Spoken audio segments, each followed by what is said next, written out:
We're joined by my mother, Gamma, Yay. and my sister, Grace. So my mother's nickname is Gamma. So on the count of three, could you just say, hi, Gamma? 1, 2, 3. Hi, Gamma! And Grace. And Grace! And Grace! Sorry! So they're on Skype. You can say hi to them later on. They're over. Are you set to go? Are you guys ready? I'm ready. Sorry. Good. Okay. So get it ready. Well, welcome everybody to the joyous occasion of Francis and James's wedding. Thank you for joining us today to celebrate their relationship. My name is Tiffany, and I'm honored to help James and Francis on their new adventure as a married couple. As many of you know, they have been together for quite a few ages.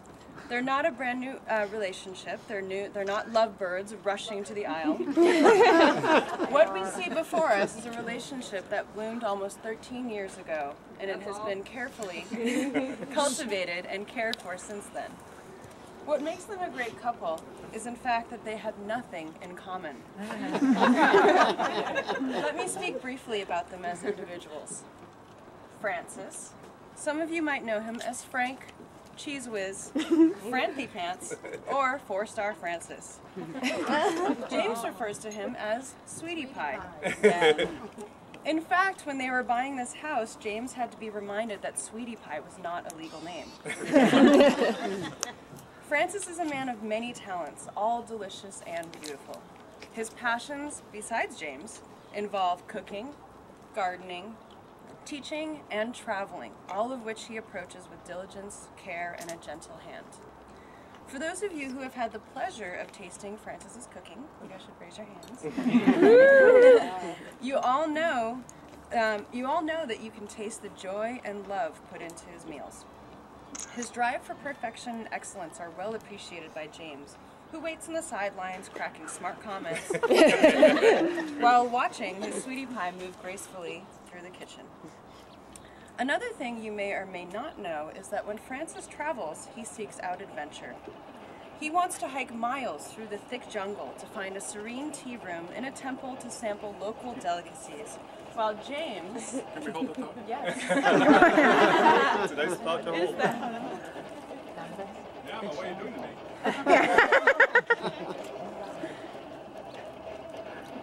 Technical difficulties. Oh, yes, the computer interrupts the wedding. Yeah, really. Okay, this is... Well, they always say your wedding day should be memorable, and the feedback Thanks is for helpful. helpful. So are we good? Okay, Yes. all right, so back to... We're still on. Tea room. We're The still in the tea jungle. room. Yeah, tea room. And smart comments. Yes. Well, so while Francis, we're talking about the jungle, the tea room, James would prefer to sit on a beach with a cocktail in hand, attempting to tan. Sometimes you can find Francis in a kimono or an undershirt preparing a chocolate cake. Although Francis can barely check his voicemail or pick out a picture of a computer in a catalog, he can identify every plant in his garden with confidence. Francis is an eloquent person with an eye for beauty in the world. James. On the other hand. Here we go. Also known as Loby, Cheese, Jamie, Jimmy, JD, Kent, or Jamesy. He is a gregarious and boisterous man who will make you laugh until your sides hurt. You can always count on him for an inappropriate comment at the most appropriate time. Well put. James is also a talented man, but don't ask him about cooking or gardening. As Francis prunes various corners of this garden, James can be found reading every page of the New York Times, playing online Scrabble with half a dozen people, and creating a digital catalog of his music collection all at the same time. He's technologically gifted, and he spends his day doing things that most of us will never understand. In his selfless love for his Sweetie Pie, James loyally follows Francis, trudging through the formidable jungle, slogging waist-deep in mud while mosquitoes feast on Polish blood. Their journeys have been met by many a misadventure or mishap, and material possessions have been sacrificed to the deep seas. Yet, this seems to bring just more laughter, joy, and stories to tell.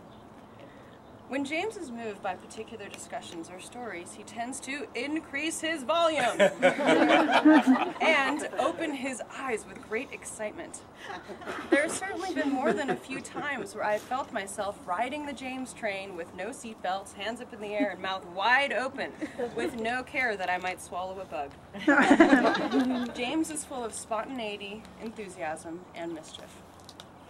Together, Frances and James create a balance for each other that keep them moving forward, growing together as they maneuver through the endearing or hectic or mundane moments of their lives. To illustrate how they work together, let me tell you a few secrets about their process of planning this wedding. When I was asked to officiate their wedding, James called me and said, "Are you available for a surprise wedding?"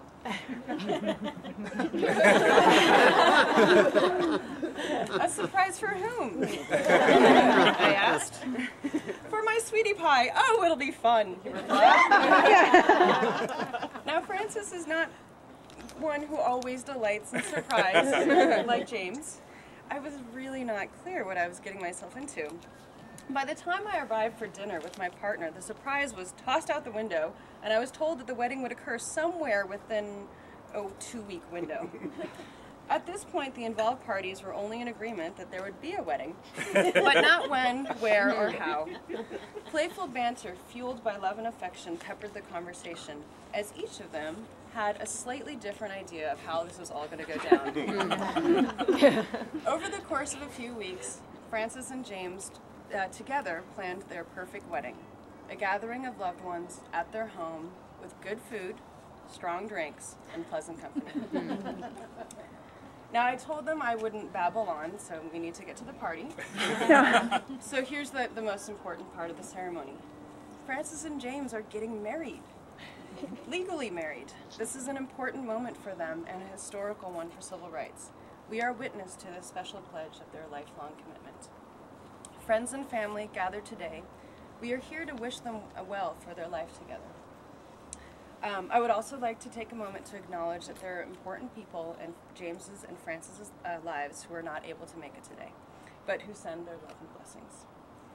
In honor of their love for each other, I would like to ask friends and family here for a commitment of support for Frances and James.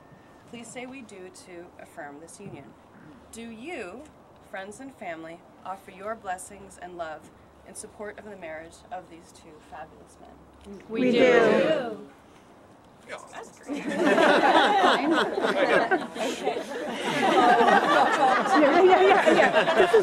Okay. Okay, so we need to exchange vows. Are we exchanging rings or what? No. No? We talked about this. We did. Okay, Frances, God. you ready? Yep. Okay. Do you, Frances, take James to be your lawfully wedded husband? Do you promise to love and honor him, for better, for worse, for richer or poorer, in sickness and in health, to be faithful to him as long as you both shall live? I do.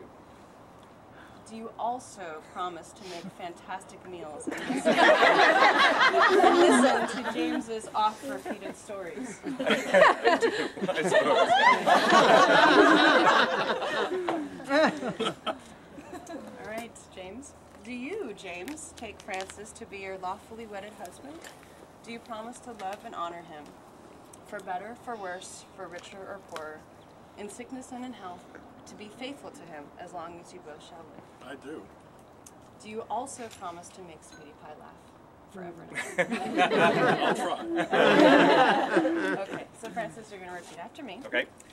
I, Frances, I, Frances, promise to cherish our friendship promise to cherish our friendship and love you, James, and love you, James, today, tomorrow, and forever. today, tomorrow, and forever.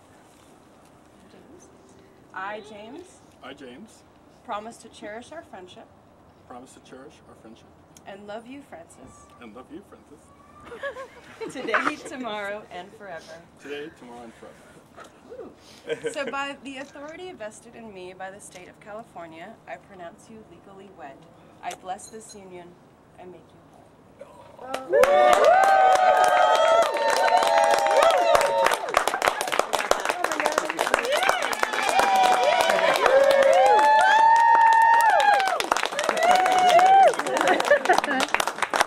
So, a couple operational things. We'd like you all to remain calm and stay like in this general area. We have food elves. I want to draw your attention to some people who have traveled a long distance, even farther than Berkeley. Jerry Karen, Francis's brother, my brother-in-law now. And Jerry is also the bartender. Yeah, bartender. Christine Amon. Yay! Christine. Yay!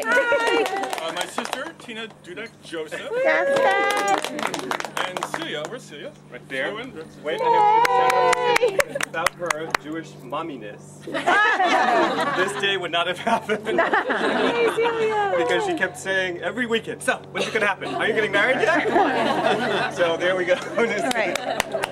Please, there's some wine back there. There's beer all the way in the back, and there's soft drinks by Helen Norris. And if you don't know her, you should meet her. And then the food elves, we're going to take care of the food part. So.